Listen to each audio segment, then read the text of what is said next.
We don't need a full plate of rice every single day. And also learn how to cook. It's not everything that there are other seasonings, you know.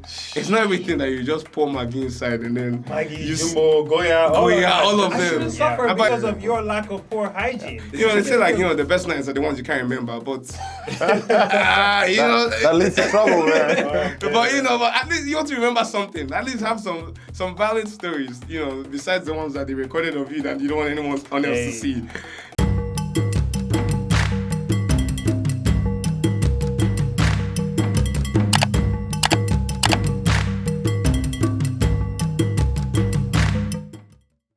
Tribespeople, welcome back to another episode of the Jola Meets the Muddy podcast. Who are we? Who's the Jola? Who's the Muddy? Well, I'm the Jola. My name is Ibrahima. I go by Uncle E. And my co-host, my wingman, my general, is currently out on sabbatical. So, my co-host is DJ Anzo, who's not here with us, but together we are two African millennials, and we started this podcast as a conversational gathering where we talk about all things Africans, whether it is music, food, history, and our identity, and most importantly, how we seek growth. So if you have listened to our podcast, thank you for coming back and listening to us. And if it's your first time here, welcome. Come to the Bantaba. We have a lot to talk about, and I hope you let us know what your thoughts or opinions are, because it really is a community of us really sharing our ideas and really seeking growth. So thank you for joining us, and this is episode 7.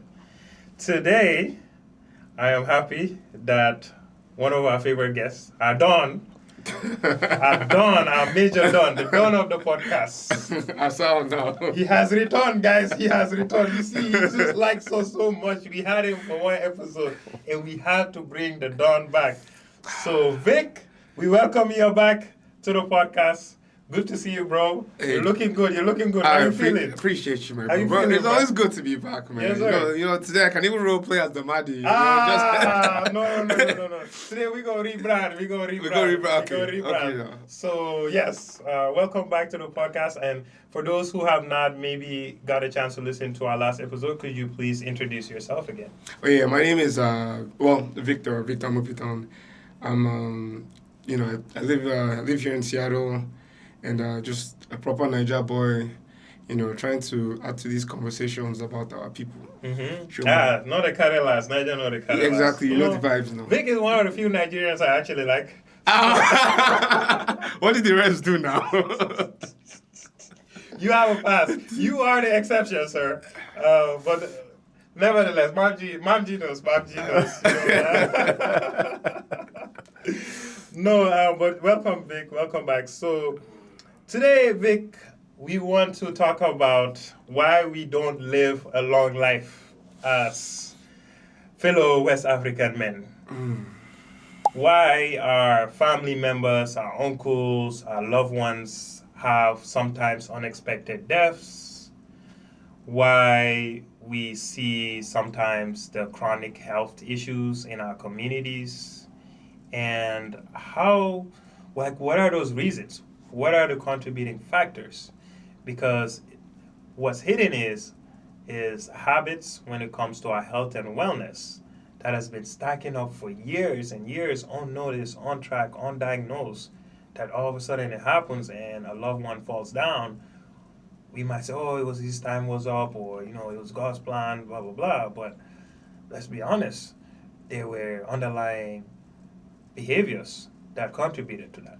So the health and wellness begins maybe 30, 40, 50 years of your life before those effects actually debilitate your health. So it's just important with us talking about some debunking, some of those hard truths, some of those maybe sometimes really unpopular opinions on why we maybe don't have some of the best health practices when it comes to our longevity. So before we even deep dive, what are your thoughts on how we increase our life expectancies, how do we see our parents, our grandparents live longer lives, and definitely us when we want to have families that, we can be 70s, 80s, 90s, still healthy, can keep up, can actually maybe go on a hike with our kids. Like, what are your thoughts on how you see longevity when it comes to our community in health and wellness?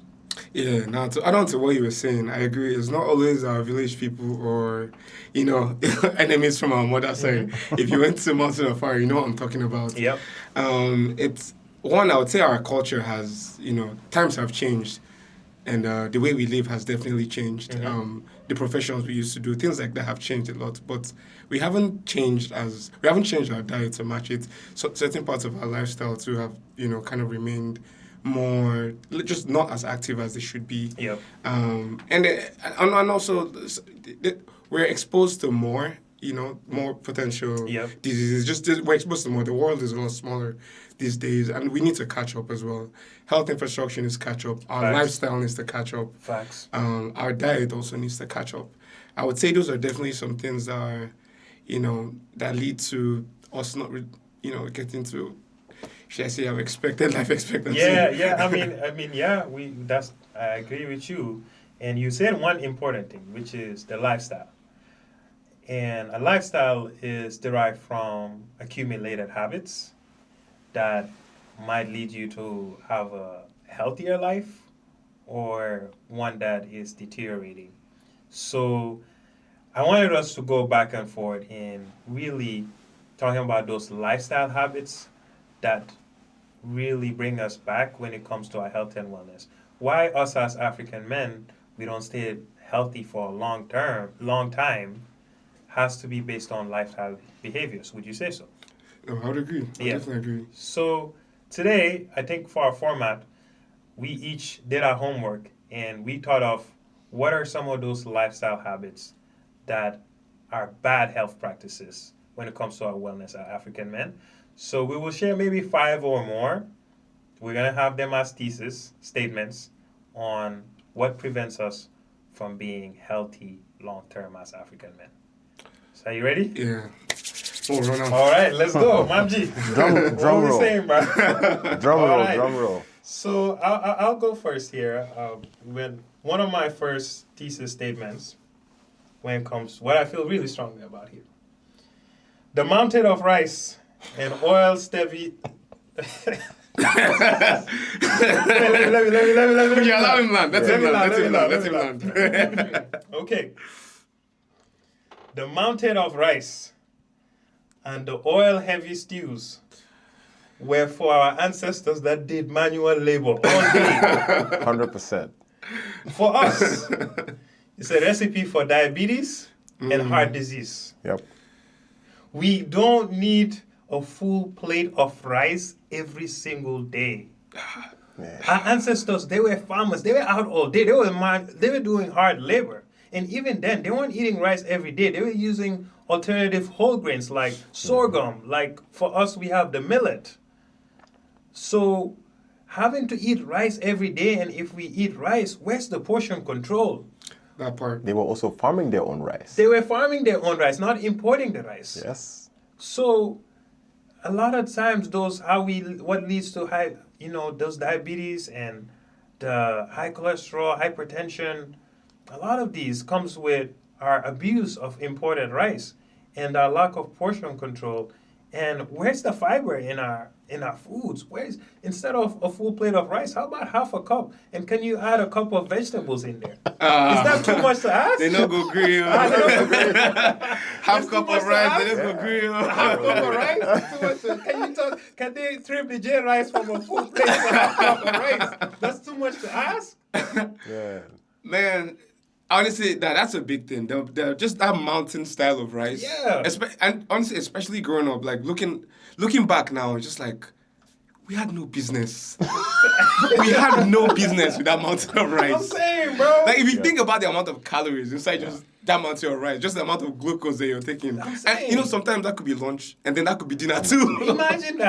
Imagine that. So, yeah, like, I think our habits with eating rice every day and at those portions, it really is very problematic. So, I think that's just one thesis in terms of one bad habit that we need to improve on? I know it will be tough because people love their rice and it's a big ask, but I really do think there needs to be more action towards in families, towards lunchtime, towards meals, in emphasizing portion control, especially for the big man. That's actually what I thought of first. But yeah, especially for the big. I mean, one thing you also mentioned too is the oil as well, because oil is very underlooked. I should even say overlooked. And it's so funny how Especially calories West dense, African dishes. especially like ayamashi. In fact, the soup sometimes is all you see first. You can't even know what soup. Sometimes you don't know what soup is under. Yeah. But it's just the oil. Just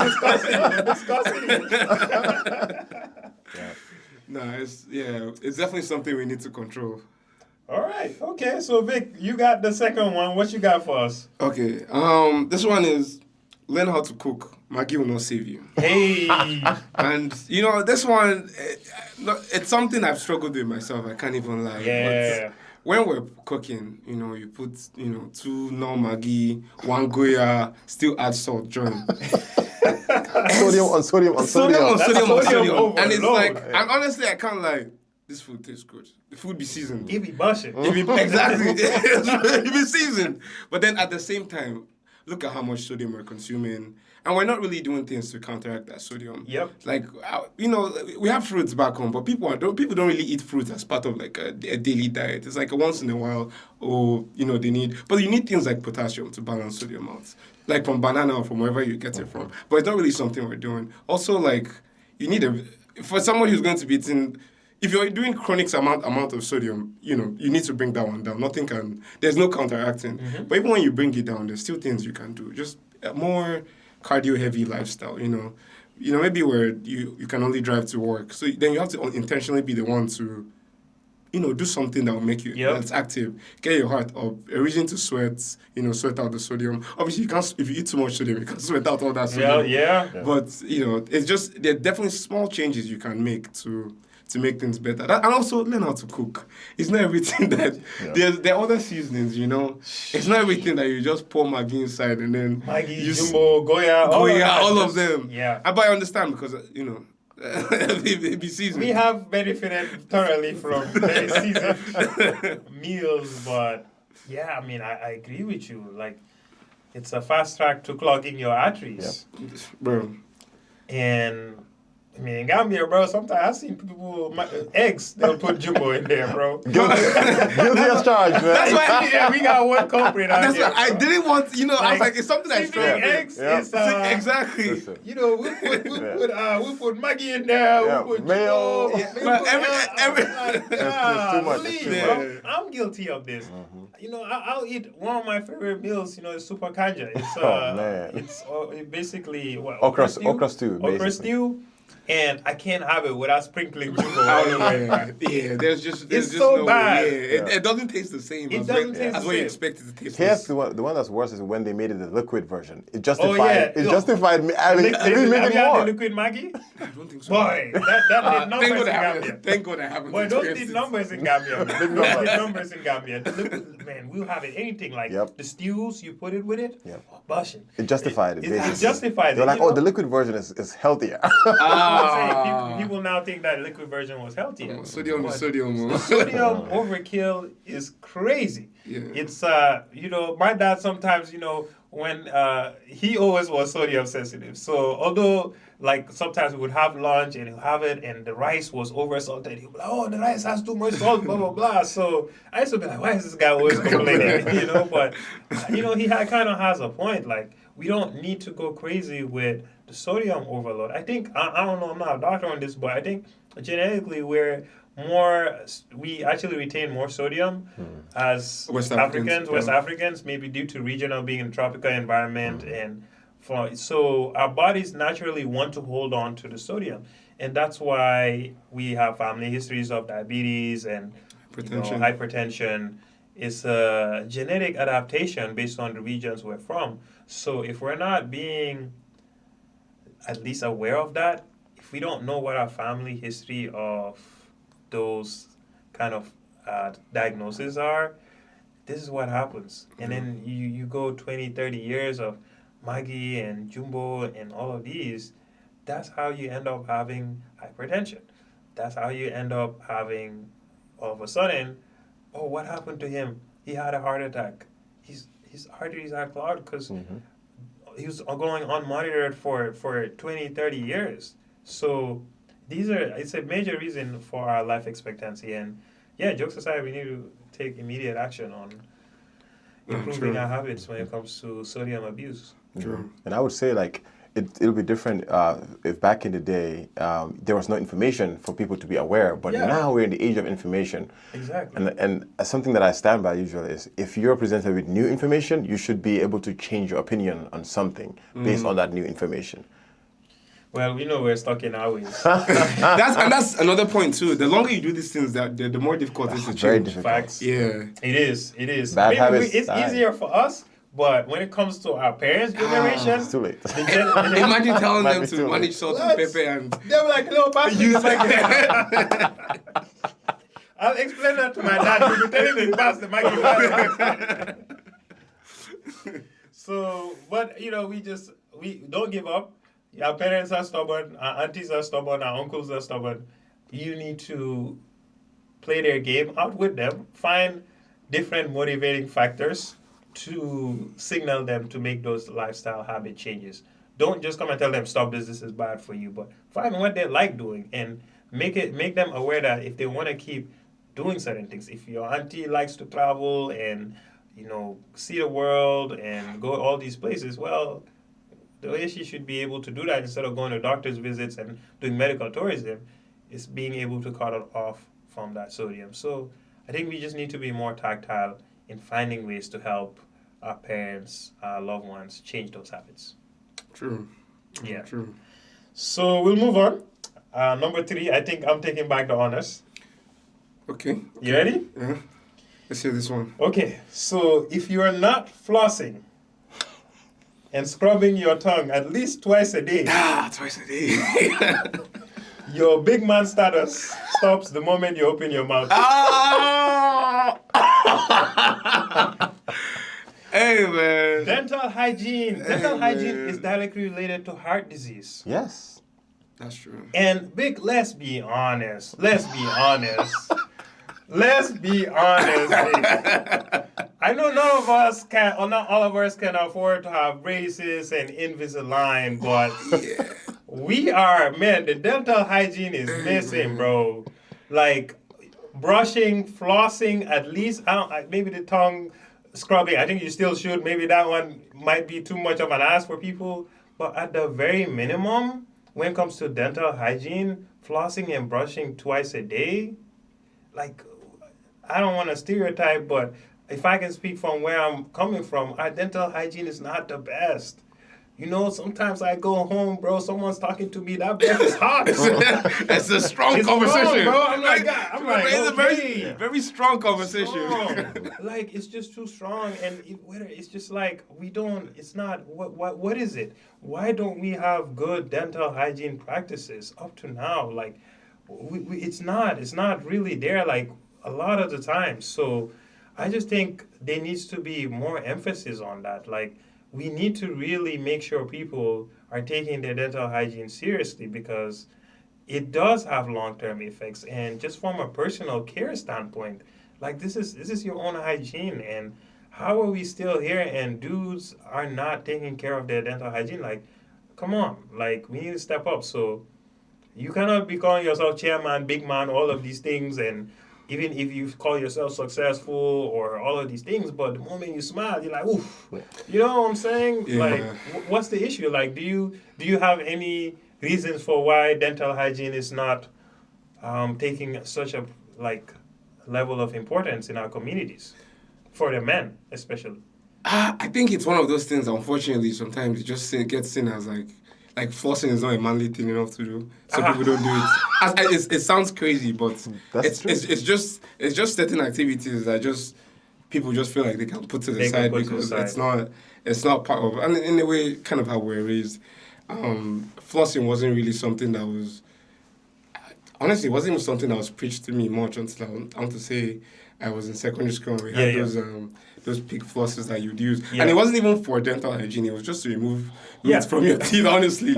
It was just to After you eat meat. The goal was just to remove Yeah. beef from between your teeth. And, Yeah. it wasn't something you did every day. It was, to relieve discomfort. But then, now you've grown older and we know there's little things every time you eat that stay there. And then, they could get infected. They could infect your gums. That's what it leading is, to- cavities. yeah. We're just talking about all of the sodium, the sugars we have, the palm oils, all of these foods that leave stains, leaves cavities. And if you don't have good hygiene practices when it comes to consistently, that's what it leads to when people smile. It's hard. Like if someone smiles and they have bad dental hygiene, your eyes are gonna automatically go there.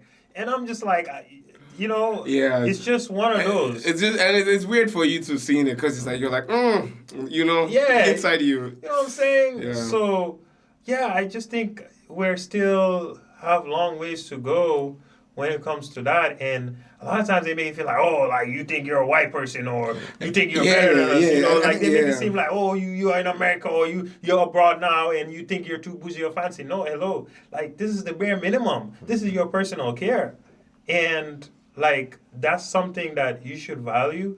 And I understand there's an education factor. Yes. That maybe we're speaking from a privileged point of view, but we just need more awareness, more emphasis like on dental hygiene, especially for the men. I do think generally the women do better than us because of beauty standards. Yep. It naturally will push you towards taking your dental hygiene seriously as a woman.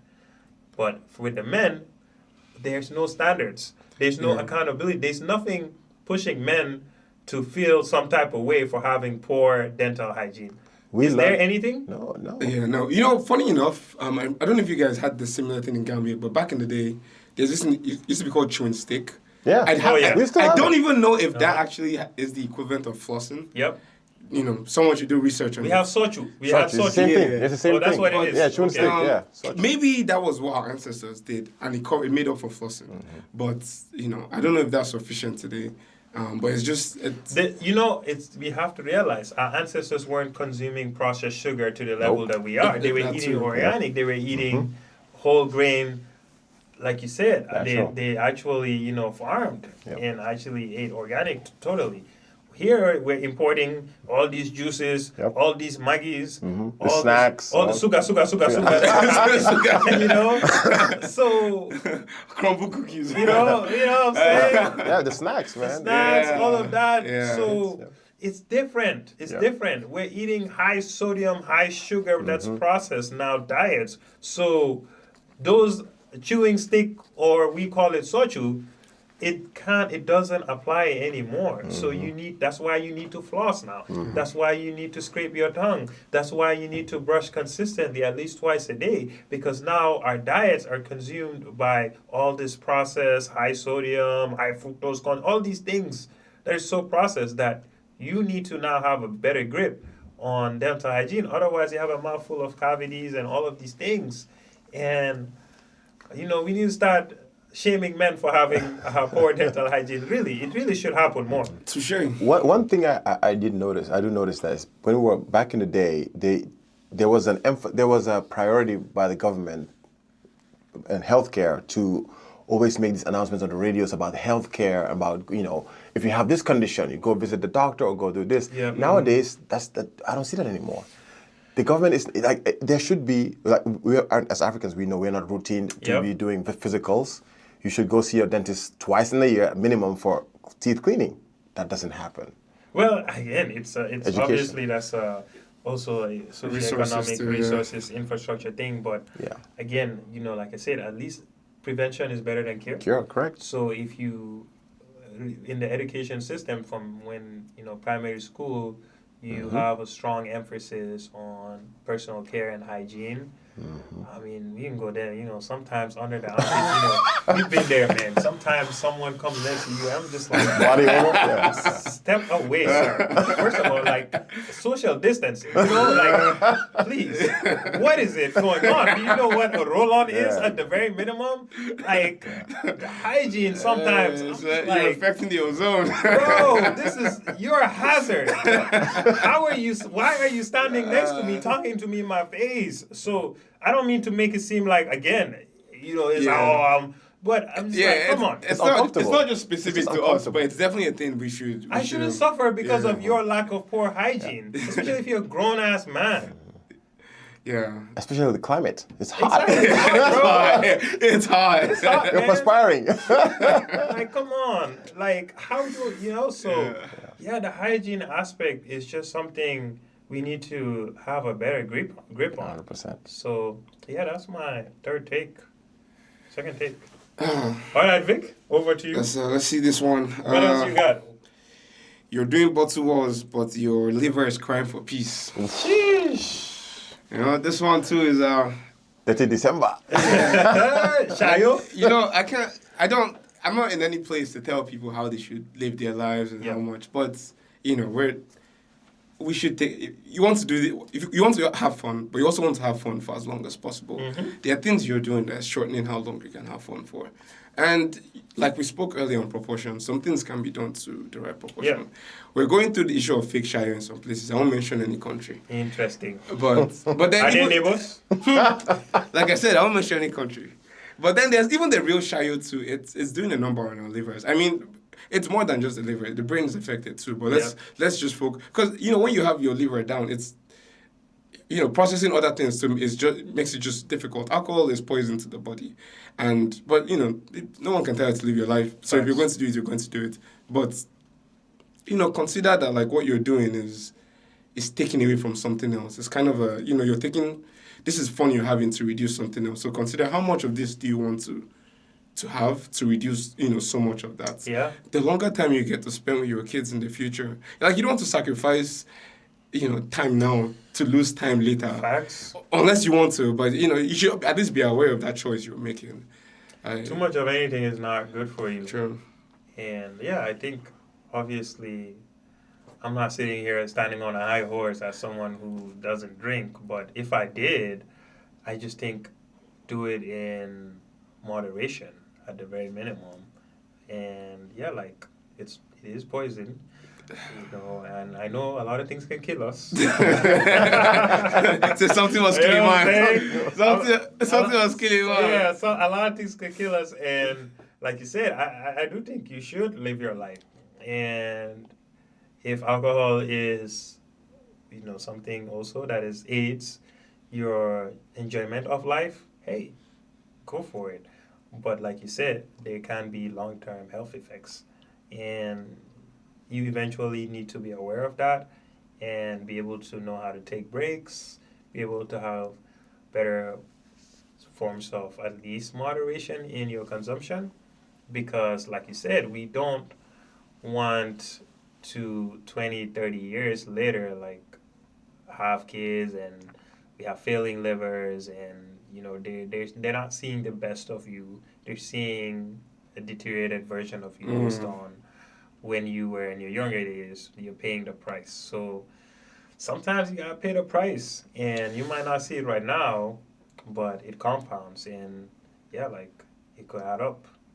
Yeah, that's true. So your livers, anyway. But I mean, what would you say? Like, what do you even recommend? Like, what would you recommend when it comes to? The thing with, like moderation, the thing with that kind of question is almost like recommending how much poison should I take per week. Yes, that's exactly what I'm asking, sir. And it's one of the, I've seen some like health talks on like heavy drinking is 4 drinks. And for some people, 4 drinks is a light day. It's nothing. In fact, it's not a light day, it's a light Thursday. It's a warm-up. It's a warm-up. It's a warm-up, honestly. It's a pregame to the pregame. And 4 drinks that's 4 shots. So some people, to their head is like, that's more than, in fact, to the head is already heavy drinking. Yeah. And that's just, exactly. So it's one of those things where there's no easy way to go about it. The normal level is already heavy. Mm-hmm. Sometimes it's difficult. You know what? I'll open up about it. Personally, I've tried to lately the last 2 years have fun without alcohol. It's tough, but it also shows you. Welcome to the club. It's tough, but it shows you who is really fun to hang out with and who isn't. Yep. Under the influence, it's vibes everywhere. But when the influence isn't there, you start to realize some people are actually fun to kick it with, and some other people are just you're wasting your time. You're not really gaining anything from. You're not even having fun. You're just under the influence. It's so temporary. So I feel like being sober more or having sober fun gives you the opportunity to actually. To have some real memorable fun. Yeah. They say the best nights are the ones you can't remember, but that leads to trouble, man. but at least you want to remember something. At least have some valid stories, besides the ones that they recorded of you that you don't want anyone else to see. So that was the thing for me. I couldn't wake up and you're telling me what I did the last night. I didn't remember. I just can't do it. You know? I'll go and jump in the ocean. Exactly. I know there's some people, I'm not going to mention, it could be me, it could be someone else. Just the anxiety in the morning of I don't know what I did last night. Scary. It's just, you're just thinking, you don't have to go through that. Especially we're getting older too. We should just we should know what we're doing. Last night. What we're doing. We should be more mindful, especially in this day and age. Yep. I agree. I mean, Vic, I think that's very important. I think I always say even obviously us, let's say Ghanaians, like guys like Mam G and I, but there's vices. I think everyone has vices. Like they always say, if you're out of the club drinking, you're at the hookah lounge. True. Hey, hello East. Exactly. The hookah lounge is for the sober people, but you're out there smoking 200 packs of cigarettes every single night. 100%. Out there just pulling the pipe. Yep. Alcohol is haram, but one gotta. So that's true. That's what I would counter to that again is you don't need to be at the hookah lounge every day. Do you know one like smoking, like having one hookah session is like the equivalent of having like 200 cigarettes. Yeah. That's crazy. Yeah. And it's insane. That is crazy. That's true the lens PR can really skew things. Because you tell someone 200 cigarettes, you wouldn't look at them the same ever again. Yeah. But like, hey, the hookah's cute. But hookah is over. Hookah is. You know what I'm saying? And it's the water vapor that it's the water vapor. You have the pipe. Yeah. You start puffing and huffing. It's vibes. But I'm like, okay, but I don't drink though. Yeah, I don't drink though. But when my lungs are screaming. Hey, I don't drink though. It's haram. But so that's what I'm saying. Let's stop. Let's moderate our vices. Let's moderate your vices. We'll all enjoy our lives. We'll all want to have a good time, but don't use things to justify that you should do another thing, and it's equally as harmful to your body and wellness. Yeah, I think, and there's a correlation. I believe that, especially back home, the lack of doing autopsies is a huge driver as to why some of these habits. Why? From us in a Muslim I understand, and that's what I was going to get to. You pass away, the next prayer they buried you. They bury you. Your body's even literally cold. So people will never have enough data to even understand that this is what killed someone. 9 times out of 10, you talk to someone back home, someone died. What happened? They were just sick. No one knows what happened. If it's not the malaria, the usual suspects, it's just they just died. It could be heart disease, could be kidney failure. Nowadays, I think they can tell kidney failures or things like that. But like you said, like the liver could be failing, or it could be just there's some of the lifestyle, some of these bad habits that people have been doing that cause them to end up dying. But because we don't do autopsies, we don't allow the body to rest. That's true. We just want to go from you want to go straight to the soil. Yeah, unfortunately, I think sometimes you quickly blame it too on our enemies, even the enemies we haven't seen. It's it's the spirits are. It's this one auntie, and it's like, maybe it's all that drinking. Yeah, maybe maybe the auntie was actually busy sleeping. I'm like, he was an alcoholic. Yeah. Right. It's like when a man falls in love with a woman, I'm like, they did something to him. They did something. Exactly. He's possessed. Yeah. I'm like, I'm like, sounds like he's in love. Yeah. Yeah, that's I was like, That's what they call love. Yeah. He's not possessed. That lady didn't make him eat something, and all of a sudden he lost his mind. Yep. Because I mean, think about it. If you have that feedback all the time, oh, this person died because of hypertension, and then they say hypertension is due to this, he ate too much this, all that. You think about it. You start to say, oh, you know what? Yeah. It's a huge thing. I've seen it with my parent, my mom. Like every time we talk, and she's like getting older, so people around her are starting to like, sometimes people will die and they are closer to her age. Yep. And I'll talk to her. I'm like, are you checking your diet? And she's starting to realize, Yep. wow, maybe this is actually important. So these conversations, I think we need to have those feedback conversations of like, hey, maybe look at what other people, what's causing them to be ill, and check your lifestyle. 100%. I think that's a good note. And I know we're running out of time here, but Vic, any last words or any last takes that you want to leave our tribes people with? Just in summary, like from the start, we've said, I think all of us, lifestyle changes, diet changes, they're huge. And I agree that they could seem painful at the start and they're difficult to commit to. Personally, dieting is difficult to commit to. Going to the gym or just being active, very difficult to commit to. Your first few times running or doing, it's not easy, but it's, your body is always wanting to do what it's used to. But then you always have to just look ahead. Sometimes put the short-term pleasure aside and just look at, you have, God willing, you have many more years to live. You want to live those years as, as best as you can. Things start small, make small changes to your diet, start going to the gym. These are very small things. Apparently, fact check me on this, one of the leading causes of death from old people, so people who made to old age, is just lack of muscle. At that age. I see that all the time. Yeah, and the best time to build muscle is right now.